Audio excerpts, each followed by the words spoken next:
Spriedums. Viņš dzīvo ar vainas apziņu. 1. Mūzus 42:21. Un tie cits citam sacīja: patiesi, mums tagad jāizpērk vaina mūsu brāļa dēļ. Mēs redzējām viņa dvēseles bēdas, kad viņš lūdzās, lai mēs to apžēlotu, bet mēs viņu nepaklausījām. Tāpēc tagad pār mums nāk šīs bēdas. Viņš dzīvo ar vainas apziņu. Tā ir kā nasta, smagums. Tieši tagad veids, kā viņš pret tevi izturējās, ir uz viņu smagi.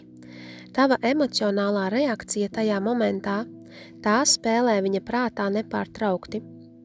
Tu varbūt esi pārsteigta par to, jo viņš tajā laikā izskatījās cietsirdīgs. Nerādīja līdzjūtību, bet tagad tas augstums aptumšojas ar vainas apziņu un nožēlu.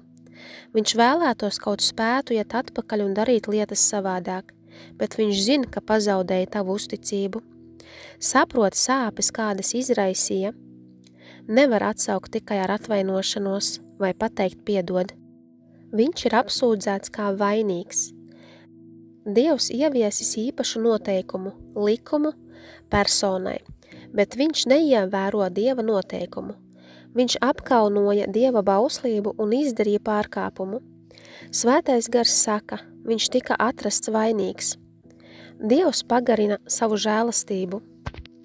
Dievs atļauj, lai pastāvētu laika periods, lai viņš apstātos un nedarītu to, ko dara, un nožēlotu.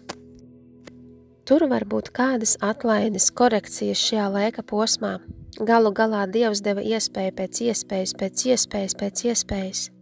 Dievs atklāja, ka šī persona ir ļoti apņēmīgs un velta sevi tam, ko viņi dara, bez jebkādas nožēlas.